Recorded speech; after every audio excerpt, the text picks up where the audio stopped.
President Donald Trump's executive order temporarily banning immigrants from 7 predominantly Muslim countries has been met with confusion and backlash all over the world. The Council of American-Islamic Relations has filed a federal lawsuit on behalf of more than 20 people challenging the immigration ban, one of several federal suits that have been filed over this order. Joining me now is Arsalan Bukhari from the Council of American-Islamic Relations. Good to have you here this morning. Good morning. Thanks for having me. So there was a lot of confusion about the rollout of this order at many airports around the world and federal agencies on how to enforce this. What are you hearing from those that are affected directly by this order?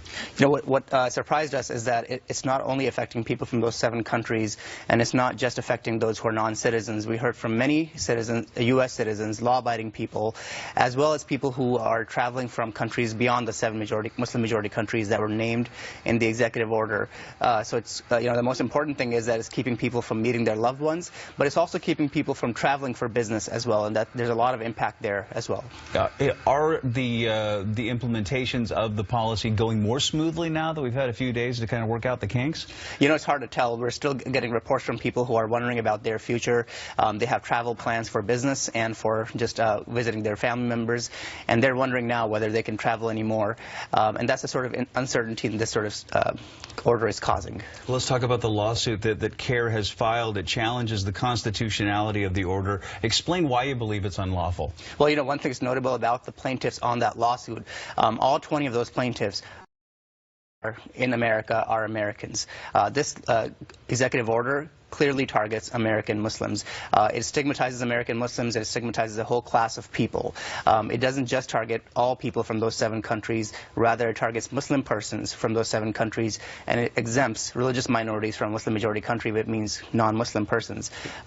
So it's clearly a target is Muslims, and we're filing a lawsuit to challenge that on constitutional grounds.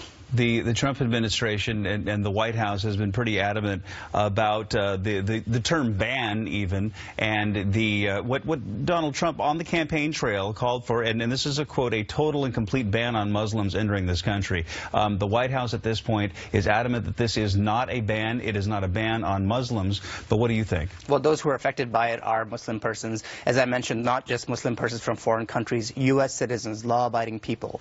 And not only are they affected by it, technically, it also stigmatizes millions of children growing up across the country who are law-abiding U.S. citizens who are Muslims themselves. And that's a real impact of these sorts of executive orders. It doesn't just affect the people that it technically is supposed to target. It stigmatizes and targets an entire class of people, people who are Americans, who are U.S. citizens, and who believe in the promise of America. There are many people out there, Democrats, we've heard from some Republicans, we've heard from many scholars who believe this policy actually makes Americans less safe from terrorists. Do you? Well, you know, law enforcement leaders across the country have said for years that singling people out because of race or religion does not keep us safe. So any sort of advice to the contrary is going in the face of any advice given by law enforcement leaders worldwide. And again, this is really about us as Americans. What kind of a country are we? We're a country that is e pluribus unum, out of many, one. We're a country that prides itself on religious freedom. We're a country that welcomes all. We don't discriminate based on religion. This executive order is un-American.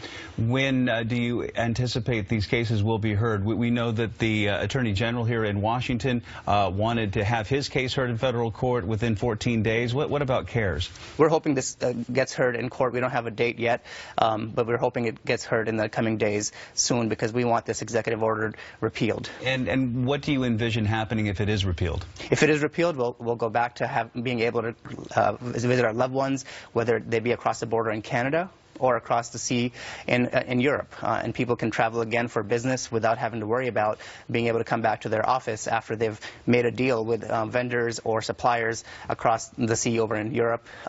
You know, people should be able to live their lives freely without having to worry about being singled out because of their faith or their race or religion. If it is repealed, do you envision this administration going about it in another way, pursuing it in a different angle, or maybe this just being the beginning of of a more broad policy?